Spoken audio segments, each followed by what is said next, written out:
Olá, meus irmãos, uma boa noite a todos vocês. É com muita alegria que estamos aqui mais uma vez para lermos a Palavra de Deus. Amém? Hoje daremos início a mais um livro, o livro de Eclesiastes. Amém? Esse livro é um pequeno, É um livro aí que contém apenas 12 capítulos. Nós leremos ele em 2 dias, amém? E hoje daremos início a esse livro, que possa falar muito com você, e eu tenho certeza também que vai falar muito comigo. Aleluias! Esse livro também tem vários conselhos, Muitos estudiosos dizem que foi escrito por Salomão, mas não é garantido, não tem provas o suficiente do autor deste livro. Mas pela linguagem que fala, por parecer um pouco aí com provérbios, a linguagem que é falada, eles falam que a autoria possivelmente é de Salomão. Amém? Então, meus irmãos, como sempre, antes da gente começar a nossa leitura, vamos orar, vamos falar com Deus, vamos dar liberdade para que o Espírito Santo venha agir e que nós venhamos lembrar desta palavra, que não venhamos ser leitores esquecidos. Amém? E isso só o Espírito Santo pode fazer na nossa vida. Então vamos orar. Pai, te damos graças, meu Deus, por mais um dia estarmos aqui para a leitura desta palavra maravilhosa. Meu Deus, que neste dia o Senhor venha abençoar, meu Pai, cada um de nós que estamos lendo. Que o Senhor venha nos dar sabedoria, ó Pai, da Tua palavra. Que o Teu Espírito Santo venha afirmar as verdades desta palavra em nosso coração, ó Pai. E que o Espírito Santo venha nos dar ousadia para pregar esta palavra que iremos aprender nesta noite. Aplicar ela na nossa vida e também na vida do nosso próximo, na vida dos nossos amigos, na vida dos nossos familiares, ó Pai. Pois estamos aqui, ó Pai amado, para ser usados como ferramenta em Tuas mãos e queremos, ó Pai, pregar o que aprendemos. Então, meu Pai, nos ensina, nos dê sabedoria, pois a Tua palavra diz que o Senhor não nega sabedoria àqueles que querem receber sabedoria. Então, nos ajuda, Senhor, pois por nós mesmos não conseguimos interpretar, mas é o Espírito Santo que nos dá a interpretação verdadeira da Tua palavra. Então nós te damos liberdade nesta noite, ó Pai. Fala conosco, traz a interpretação no nosso coração e à nossa mente, em nome de Jesus. Amém? Vamos lá, irmãos. Eclesiastes capítulo 1. A vida é ilusão. São estas as palavras do sábio, que era filho de Davi e rei em Jerusalém. É ilusão, diz o sábio. Tudo é ilusão. A gente gasta a vida trabalhando, se esforçando e afinal, que vantagem leva em tudo isso? Pessoas nascem, pessoas morrem, mas o mundo continua sempre o mesmo. O sol continua a nascer e a se pôr, e volta ao seu lugar para começar tudo outra vez. O vento sopra para o sul, depois para o norte, dá voltas e mais voltas e acaba no mesmo lugar. Todos os rios correm para o mar, porém o mar não fica cheio. A água volta para onde nascem os rios, e tudo começa outra vez. Todas as coisas levam a gente ao cansaço, um cansaço tão grande que nem dá para contar. Os nossos olhos não se cansam de ver, nem os nossos ouvidos de ouvir. O que aconteceu antes vai acontecer outra vez. O que foi feito antes será feito novamente. Não há nada de novo neste mundo. Será que existe alguma coisa de que a gente possa dizer: veja, isto nunca aconteceu no mundo? Não, tudo já aconteceu antes, bem antes de nós nascermos. Ninguém lembra do que aconteceu no passado. Quem vier depois das coisas que vão acontecer no futuro também não vai lembrar delas. A experiência do sábio. Eu, o sábio, fui rei de Israel em Jerusalém e resolvi examinar e estudar tudo o que se faz neste mundo. Que serviço cansativo é este que Deus nos deu? Eu tenho visto tudo o que se faz neste mundo e digo, tudo é ilusão. É tudo como correr atrás do vento. Ninguém pode endireitar o que é torto, nem fazer contas quando faltam os números. E pensei assim: eu me tornei um grande homem, muito mais sábio do que todos os que governaram Jerusalém antes de mim. Eu realmente sei o que é a sabedoria e o que é o conhecimento. Assim procurei descobrir o que é conhecimento e sabedoria, o que é a tolice e a falta de juízo. Mas descobri que isso é o mesmo que correr atrás do vento. Quanto mais sábia é uma pessoa, mais aborrecimentos ela tem. E quanto mais sabe, mais sofre. Capítulo 2. Então resolvi me divertir e gozar os prazeres da vida, mas descobri que isso também é ilusão. Cheguei à conclusão de que o riso é tolice e de que o prazer não serve para nada. Procurei ainda descobrir qual a melhor maneira de viver e então resolvi me alegrar com o vinho e me divertir. Pensei que talvez fosse essa a melhor coisa que uma pessoa pode fazer durante a sua curta vida aqui na Terra. Realizei grandes coisas, construí casas para mim e fiz plantações de uvas. Plantei jardins e pomares, com todos os tipos de árvores frutíferas. Também construí açudes para regar as plantações. Comprei muitos escravos, e além desses tive outros, nascidos na minha casa. Tive mais gado e mais ovelhas do que todas as pessoas que moraram em Jerusalém antes de mim. Também ajuntei para mim prata e ouro, dos tesouros dos reis e das terras que governei. Homens e mulheres cantaram para me divertir, e tive todas as mulheres que um homem pode desejar. Sim, fui grande, fui mais rico do que todos os que viveram em Jerusalém antes de mim, e nunca me faltou sabedoria. Consegui tudo o que desejei, não neguei a mim mesmo nenhum tipo de prazer. Eu me sentia feliz com o meu trabalho, e essa era a minha recompensa. Mas quando pensei em todas as coisas que havia feito e no trabalho que tinha tido para conseguir fazê-las, compreendi que tudo aquilo era ilusão, não tinha nenhum proveito. Era como se eu estivesse correndo atrás do vento. Então comecei a pensar no que é ser sábio e no que é ser tolo ou sem juízo. Por exemplo, será que um rei pode fazer alguma coisa que seja nova? Não. Só pode fazer o que fizeram os reis que reinaram antes dele. E cheguei à conclusão de que a sabedoria é melhor do que a tolice, assim como a luz é melhor do que a escuridão. Os sábios podem ver para onde estão indo, mas os tolos andam na escuridão. Porém eu sei que o mesmo que acontece com os sábios, acontece também com os tolos. Aí eu pensei assim, o que acontece com os tolos vai acontecer comigo também. Então o que é que eu ganhei sendo tão sábio? E respondi, não ganhei nada. Ninguém lembra para sempre dos sábios, como ninguém lembra dos tolos. No futuro, todos nós seremos esquecidos. Todos morreremos, tanto os sábios como os tolos. Por isso a vida começou a não valer nada para mim. Ela só me havia trazido aborrecimentos. Tudo havia sido ilusão. Eu apenas havia corrido atrás do vento. Tudo o que eu tinha e que havia conseguido com o meu trabalho não valia nada para mim. Sabia que teria de deixar tudo para o rei que ficasse no meu lugar. E ele poderia ser um sábio ou um tolo. Quem é que sabe? No entanto, ele seria o dono de todas as coisas que eu consegui com o meu trabalho e ficaria com tudo que a minha sabedoria me deu neste mundo. Tudo é ilusão. Então eu me arrependi de ter trabalhado tanto e fiquei desesperado por causa disso. A gente trabalha com toda sabedoria, conhecimento e inteligência para conseguir alguma coisa e depois tem de deixar tudo para alguém que não fez nada para merecer aquilo.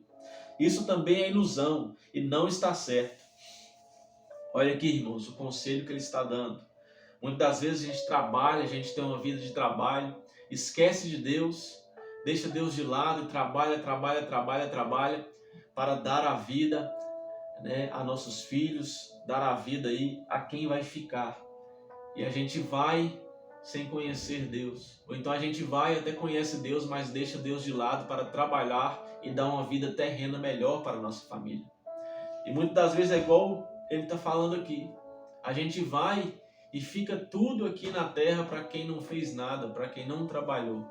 A pessoa vai colher os seus frutos. Você que trabalha, nem os seus frutos você não colhe. Você apenas trabalha e gera frutos, mas quem colhe é a próxima geração. Então, irmãos, muitas das vezes a gente trabalhar para a coisa terrena não vale a pena. Não vale a pena, irmãos. Se for para escolher, é melhor ter uma vida simples, mas uma vida com Deus, do que uma vida de trabalho longe de Deus. E a gente vê acontecendo muito isso hoje. Até o próprio inimigo abre uma porta de emprego aí, de um bom salário para você, mas que tira o seu tempo com Deus, que tira o seu tempo da igreja, que tira o seu tempo de congregar. Aí, irmão, você fica ligado só nessa terra, junta tesouros nessa terra. E a palavra de Deus diz, aonde está o seu coração, aí também estará o seu tesouro. Então, se o seu coração estiver nas coisas dessa terra, o seu tesouro será esse. Você não vai alcançar a salvação. Agora, se você tivesse com o seu coração no céu, com o seu coração nas coisas do alto, ajuntando tesouros para as coisas do alto, aí sim, o seu tesouro vai ser o céu. O seu tesouro vai ser a salvação. Então pense nisso. É muito importante o que ele está falando aqui. É uma vida de trabalho aí, que você trabalha aí até morrer e deixa para quem fica. E você vai aí, qual é o destino da sua alma? Isso é muito bom para a gente refletir. Muitas das vezes a gente busca tanta riqueza nessa terra. A gente quer ter o melhor carro, quer ganhar muito dinheiro, quer dar uma vida boa para a nossa família, de fartura. É claro que isso não é errado, irmãos. O errado é você priorizar isso. O errado é você priorizar essa terra e botar o plano de Deus para a sua vida em segundo lugar. Então, irmãos, pense nisso. Deus em primeiro lugar. Mateus, capítulo 6, no verso 33. Buscai, pois, em primeiro o reino de Deus e a sua justiça, e as demais coisas vos serão acrescentadas. Então, coloque Deus em primeiro lugar, que nunca faltará nada para você. Nós trabalhamos e nos preocupamos a vida toda. E o que é que ganhamos com isso? Tudo o que fazemos na vida não nos traz nada, a não ser preocupações e desgostos. Não podemos descansar nem de noite, é tudo ilusão. A melhor coisa que alguém pode fazer é comer e beber e se divertir com o dinheiro que ganhou. No entanto, compreendi que mesmo essas coisas vêm de Deus. Sem Deus, como teríamos o que comer ou com o que nos divertir? Ele dá sabedoria, conhecimento e felicidade às pessoas de quem ele gosta. Mas Deus faz com que os maus trabalhem, economizem e ajuntem, a fim de que a riqueza deles seja dada às pessoas de quem ele gosta mais. Tudo é ilusão, é tudo como correr atrás do vento. Tempo para tudo. Capítulo 3. Esse tema é muito importante, irmãos. Tudo tem seu tempo, há tempo para todas as coisas. Tudo neste mundo tem o seu tempo, cada coisa tem a sua ocasião. Há tempo de nascer e tempo de morrer, tempo de plantar e tempo de arrancar, tempo de matar e tempo de curar, tempo de derrubar e tempo de construir.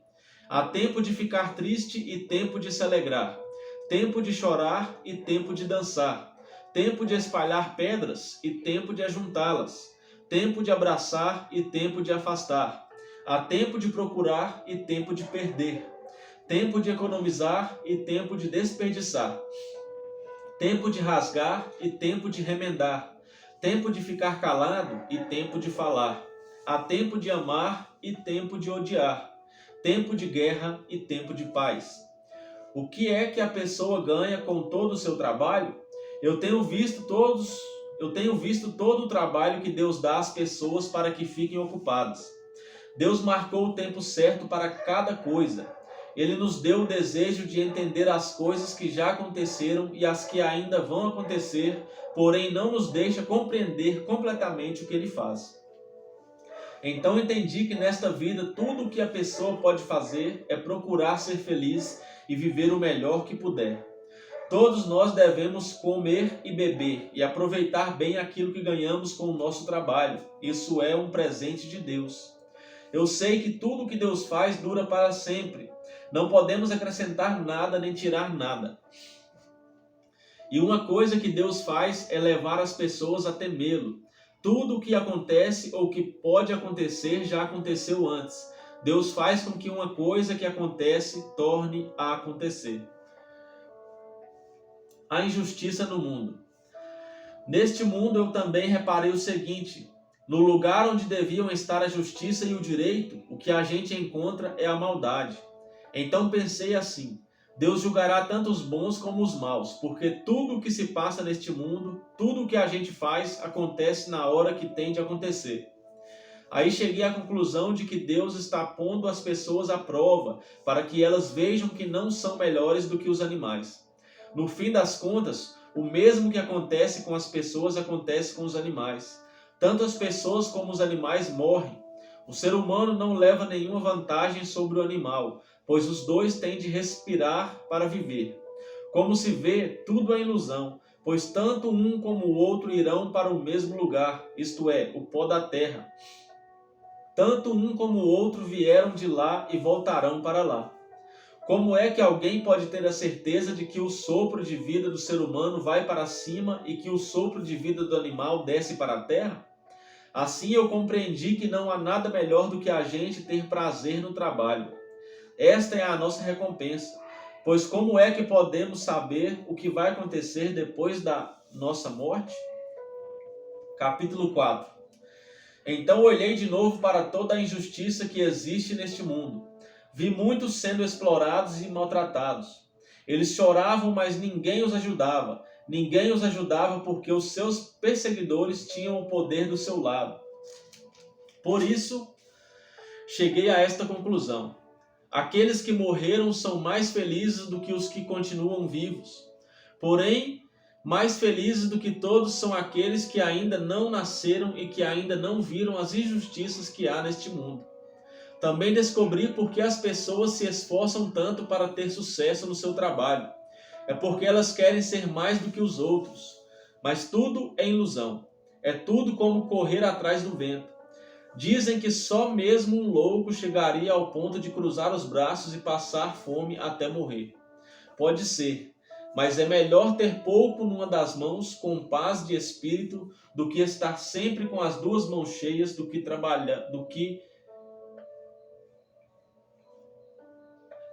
Mas é melhor ter pouco numa das mãos, com paz de espírito, do que estar sempre com as duas mãos cheias de trabalho, tentando pegar o vento. Descobri que na vida existe mais uma coisa que não vale a pena. É o homem viver sozinho, sem amigos, sem filhos, sem irmãos, sempre trabalhando e nunca satisfeito com a riqueza que tem. Para que é que ele trabalha tanto, deixando de aproveitar as coisas boas da vida? Isso também é ilusão. É uma triste maneira de viver. É melhor haver dois do que um, porque duas pessoas trabalhando juntas podem ganhar muito mais. Se uma delas cai, a outra ajuda a se levantar. Mas se alguém está sozinho e cai, fica em má situação, porque não tem ninguém que o ajude a se levantar. Se faz frio, dois podem dormir juntos e se esquentar. Mas um sozinho, como é que vai se esquentar? Dois homens podem resistir a um ataque que derrotaria um deles se estivesse sozinho. Uma corda de 3 cordões é difícil de arrebentar. O moço pobre, mais sábio, vale mais do que o rei velho e sem juízo, que já não aceita conselhos. Um homem pode muito bem sair da cadeia e se tornar o rei do seu país, mesmo tendo nascido pobre. Eu pensei em todas as pessoas que vivem neste mundo e imaginei que existe entre elas, em algum lugar, um moço que tomará o lugar do rei. O número de pessoas que um rei governa é muito grande. No entanto, quando deixa de ser rei, ninguém é agradecido pelo que ele fez. É tudo ilusão, é tudo como correr atrás do vento. Cuidado com as promessas. Capítulo 5. Tenha cuidado quando for ao templo. Não ofereça o seu sacrifício como fazem os tolos, que nem sabem que não estão fazendo isso da maneira certa. Vão pronto para ouvir e obedecer a Deus. Pense bem antes de falar e não faça a Deus nenhuma promessa apressada. Deus está no céu e você aqui na terra, portanto fale pouco. Quanto mais você se preocupar, mais pesadelos terá. E quanto mais você falar, mais tolices dirá. Assim, quando você fizer uma promessa a Deus, cumpra logo essa promessa. Ele não gosta de tolos, portanto faça o que prometeu. É melhor não prometer nada do que fazer uma promessa e não cumprir. Não deixe que as suas próprias palavras o façam pecar. Assim você não terá de dizer ao sacerdote que o que você queria dizer não era bem aquilo. Para que fazer Deus ficar irado com você? Pois deixar que ele destrua as coisas que você conseguiu com o seu trabalho?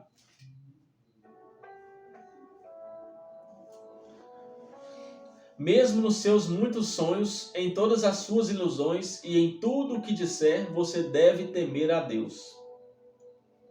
A ilusão das riquezas. Não fique admirado quando você notar em algum lugar o governo fazendo injustiça, perseguindo os pobres e negando os direitos deles. Pois cada autoridade é protegida pela que está acima dela, e as duas são acobertadas pelas autoridades superiores. Elas dizem: toda gente tira proveito da terra, mas o rei depende daquilo que recebe das colheitas. Quem ama o dinheiro nunca ficará satisfeito. Quem tem a ambição de ficar rico nunca terá tudo o que quer. Isso também é ilusão. Quanto mais rica é a pessoa, mais bocas tem para alimentar. E o que ela ganha com isso é apenas saber que é rica. O trabalhador pode ter pouco ou muito para comer, mas pelo menos dorme bem à noite. Porém, o rico se preocupa tanto com as coisas que possui que nem consegue dormir. Eu tenho visto neste mundo esta coisa triste. Algumas pessoas economizam dinheiro e sofrem com isso. Perdem tudo num mau negócio e assim não deixam nada para os filhos. Como estranhos neste mundo, assim também saímos, isto é, sem nada. Apesar de todo o nosso trabalho, não podemos levar nada desta vida. Isso também é muito triste. Nós vamos embora deste mundo do mesmo jeito que viemos. Trabalhamos tanto tentando pegar o vento, e o que é que ganhamos com isso? O que ganhamos é passar a vida na escuridão e na tristeza, preocupados, doentes e amargurados. Então cheguei a esta conclusão. A melhor coisa que uma pessoa pode fazer durante a curta vida que Deus lhe deu é comer e beber e aproveitar bem o que ganhou com o seu trabalho. Essa é a parte que cabe a cada um. Se Deus der a você riquezas e propriedades e deixar que as aproveite, fique contente com o que recebeu e com o seu trabalho. Isso é um presente de Deus, e você não sentirá o tempo passar, pois Deus encherá o seu coração de alegria. Capítulo 6. Também tenho visto outra coisa muito triste que acontece neste mundo. Deus dá a alguns tudo o que desejam, riquezas, propriedades e fama. Porém, depois não deixa que eles aproveitem nada disso. E é algum estranho quem aproveita, e não ele. Isso também é ilusão, e não está certo. Que adianta um homem viver muitos anos e ter 100 filhos se não aproveitar as coisas boas da vida e não tiver um sepultamento decente? Eu digo que uma criança que nasce morta tem mais sorte do que ele. É inútil a vinda dessa criança. Ela desaparece na escuridão onde é esquecida. Não chega a ver a luz do dia, nem a saber como é a vida. Mas pelo menos encontra mais descanso do que aquele homem, que poderia ter vivido 2000 anos sem nunca ter aproveitado a vida. E no fim, não vamos todos para o mesmo lugar? Todos trabalham duro para ter o que comer, mas nunca ficam satisfeitos. Que vantagem tem o sábio sobre o tolo? Que vantagem tem o pobre em saber enfrentar a vida? Isso também é ilusão, é correr atrás do vento. É muito melhor ficar satisfeito com o que se tem do que estar sempre querendo mais. Aleluias. Tudo que se passa neste mundo já foi resolvido há muito tempo. Antes de uma pessoa nascer, já está decidido o que vai acontecer com ela. E nós sabemos que não podemos discutir com quem é mais forte do que a gente. Uma coisa é certa. Quanto mais falamos, mais tolices dizemos, e não ganhamos nada com isso. De fato, como é que podemos saber o que é melhor para nós nesta vida de ilusão? De fato, como é que podemos saber o que é melhor para nós nesta vida de ilusões, vida que passa como uma sombra? Como podemos saber o que vai acontecer na terra depois da nossa morte? Pensamentos a respeito da vida, capítulo 7. O nome limpo vale mais do que o perfume mais caro, e o dia da morte é melhor do que o dia do nascimento. É melhor ir a uma casa onde há luto do que ir a uma casa onde há festa. Pois onde há luto, lembramos que um dia também vamos morrer. E os vivos nunca devem esquecer isso. A tristeza é melhor do que o riso, pois a tristeza faz o rosto ficar abatido, mas torna o coração compreensivo. Quem só pensa em se divertir é tolo. Quem é sábio pensa também na morte. É melhor ouvir a repreensão de um sábio do que escutar elogios de um tolo. A risada dos tolos é como os estalos de espinho no fogo. Não quer dizer nada. Quando o sábio usa a violência, ele se torna tolo. Quem aceita suborno estraga o seu caráter. O fim de uma coisa vale mais do que o seu começo. A pessoa paciente é melhor do que a orgulhosa. Controle sempre o seu gênio. É tolice alimentar o ódio. Nunca pergunte por que será que antigamente tudo era melhor? Essa pergunta não é inteligente. Todos neste mundo devem ser sábios. Ter sabedoria é tão bom como receber uma herança. A sabedoria é melhor do que o dinheiro. A vantagem da sabedoria é que ela conserva a vida da gente. Pense no que Deus faz.